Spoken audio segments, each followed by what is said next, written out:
Hey guys, so in this section, I wanted to talk about meal prep, namely, how on earth you're supposed to get it done when you feel like you have zero time to meal prep. Because I 100% get that. I myself also have no time between school and work and schedules, but also, even especially my time, like my solo time that I need to recharge my batteries. Meal prep sometimes feels like it cuts into all of those things, and then it's like this huge, just avoidable chore.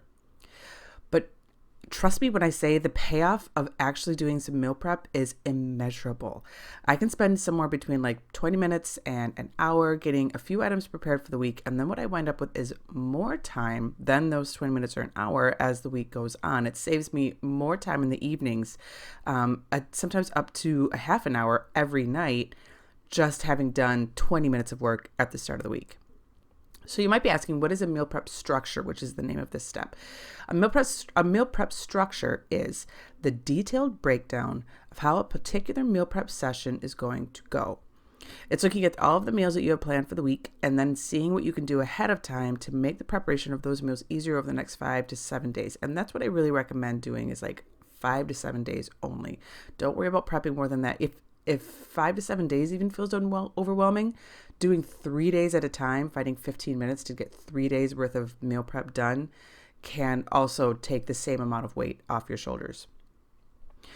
So most weeks I know that I can usually squeeze in at least 20 minutes to prep a few items once the groceries are in the kitchen. And if I can fit in an hour, that's even better. But 20 minutes is usually enough to just get the ball rolling on the week. So a great help in starting on your meal prep is as soon as once those groceries arrive in your kitchen. And it doesn't matter whether you've bought them at the store yourself or you order grocery delivery, just before you start putting things away, that's, in my opinion, the best time to prep, because you've already got everything out on the counter. It's already out in bags. You don't have to go rooting around in your fridge for it. And as you are cleaning produce and wrapping things up and dividing what goes in the freezer and what goes in the fridge, that's the best time to meal prep, because you're already in that process of organizing and breaking down and cleaning.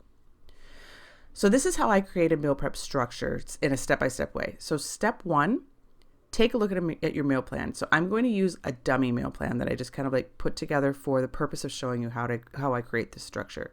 And for ease in my family, we usually eat a rotation of the exact same things at breakfast, with a little bit more effort put into the meal on the weekends. Like maybe I'll make pancakes, maybe. And then lunch is either leftovers or 2 or 3 quickly made items. And then snacks rotate too. You would usually rotate through like the same amount of snacks, both for myself and for the kids. And then with dinner, I kind of change it up depending on what we have going on that week. So for this week's pretend schedule, we've got breakfast is waffles with natural peanut butter and some yogurt, granola milk, and hard-boiled eggs. And then lunch is going to be leftovers from the day before with rice or salad, depending on the item that we're eating. And then sandwiches as a backup. And then snacks, we're going to do pretzels and cheese this week. And then I'll have some cottage cheese with fruit. My kids aren't big on cottage cheese, but I love it. So Monday dinner is going to be chicken parmesan with pasta and salad on the side. A Tuesday dinner is going to be crockpot pot roast with mashed potatoes and roasted green beans. Wednesday is going to be just leftovers, like we're going to work through the previous 2 days. Thursday will be a sweet and sour couscous chicken with sweet potatoes and red onion. That recipe is on the Percolate Kitchen website. It's a really popular one. We love it at home too. And we're going to have a salad on the side with that. And then Friday is going to be a homemade pizza, probably non-pizza, because if you've been around my site for more than 5 minutes, non-pizza's life. And also some sweet potato fries. And then Saturday, we're going to be going out with friends. We're having pizza in the park, so I don't have to worry about dinner that night. And then Sunday, when my husband's home, I'll be doing steaks on the grill and corn on the cob. So step two of creating this meal prep structure, I would then take a short list of all the things that can conceivably be prepped ahead of time. And I don't just write down what I think I can get done in the amount of time that I have. I write down everything for this week of meals that needs to possibly be prepped and stored in the fridge until cooking day. Like, this is a best case scenario section. But then step 3, I rewrite a short list of that big list in order of the longest cooking prep time to the shortest. So I want to maximize my time here. So multitasking is most important. And I want to be like doing quick things like prepping vegetables, chopping vegetables while a sauce cooks, because that would take a lot longer. So you want to have the longer things start at the beginning so that while they're working through, you're doing the shorter stuff. It's all about multitasking and filling your time as efficiently as possible. And then step 4, you need to figure out what you can conceivably prep in the next 20 minutes. Just 20 minutes. You don't need to do everything. You don't need to work through that whole list that you rewrote. Just find what you can do of that list in 20 minutes.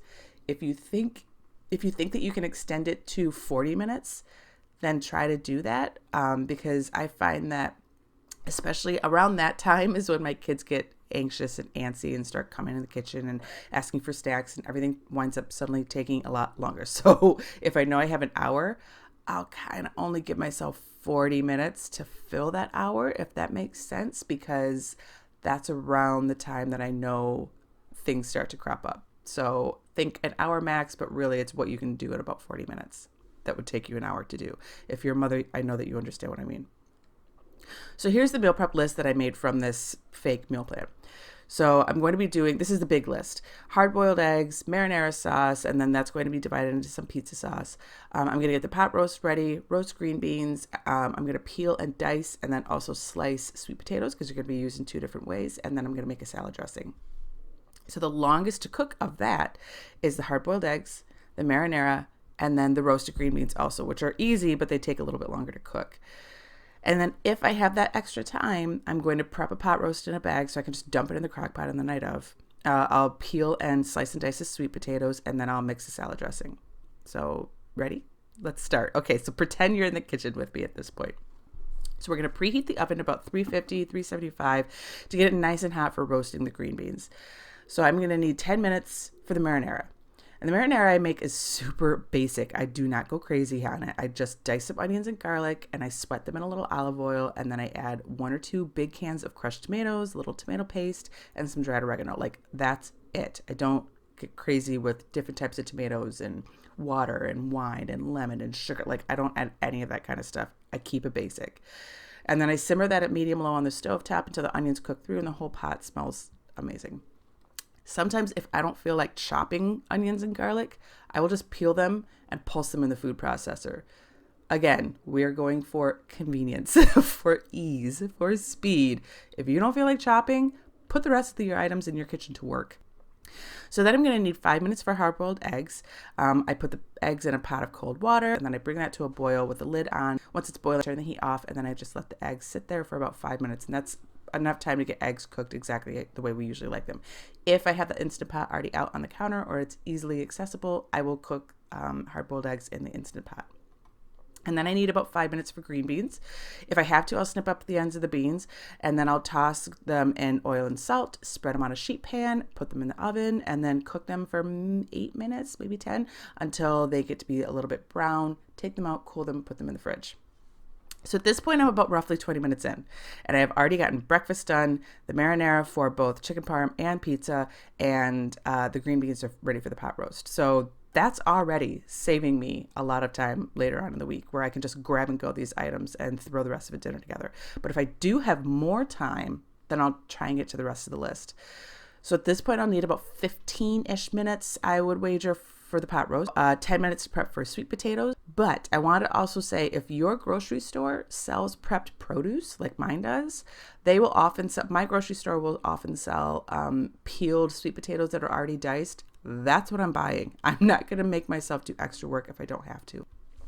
And then I would take about 5 minutes for salad dressing. So at this point, I would wager we're about maybe 40, maybe 50 minutes in, depending on how fast you are in the kitchen, which is pretty good. Like, that's basically the entire meal plan for the week, prepped and ready to go, so that on the night of that I'm following through this meal plan, I can just reach into the fridge. I've already got components of a meal prepped and ready to go, and it's going to make it, number one, that much easier to kind of like get over the mental hump of cooking, and also it's going to save time on that whole cooking process, and it's going to make me a lot more likely to eat the things that I have planned to make for the week, because I have spent, like I said, I loaded up the front end of my week with some prep, so that as the week goes on and as things pile up and as your sanity gets depleted a little bit as you're heading back towards the weekend, this is going to save your mental clarity. It really is. It's so worth it, guys. I cannot stress enough how doing that small amount of work at the beginning of the week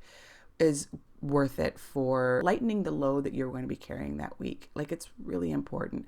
If you want to have more mental clarity, if you want to be able to be more present for your kids, if you want to not feel so freaking overwhelmed, especially at the end of the day, every single time, meal prepping is going to lighten that load for you considerably. And it is not an easy routine to get into because especially when you're already tired and you're already overwhelmed, you're already trying to find pockets of time in your week, adding in that meal prep can feel overwhelming and just like one more thing you have to get done. But once you start working into your routine, you get a couple weeks under your belt and you see how easy it makes your life. That 20 minutes is, for me, it's like a golden time. It's my opportunity. I put in a podcast. No shame, I put Paw Patrol on for the kids. I put a podcast in my ears, and we can all kind of like decompress, and I can know that I am doing something for me. For me, meal prep has turned into a type of self-care, knowing that I am taking care of future me later on in the week by spending that extra time prepping some ingredients and making sure that my family's going to be getting some home-cooked meals. I don't have to spend the mental energy getting dinner thought of, made, cooked, cleaned up from, etc., etc. That meal prepping really helps my mental clarity. And I know that it will do the same for you. So I really recommend that you do whatever you can to just kind of work into your routine, spend at least 3 or 4 weeks every week doing 20 to 30 minutes of meal prep, and then come back and tell me how it may have changed your load that you're carrying, because I really think that it will make a major difference. So if you have any questions about this meal prep structure, how you can create your own meal prep structure off of your own meal plans, shoot me an email. My email is ruthie@percolatekitchen.com. You can always find me in the DMs on Instagram. I'm at Percolate Kitchen, and I hope this helps. Please reach out if you have any questions.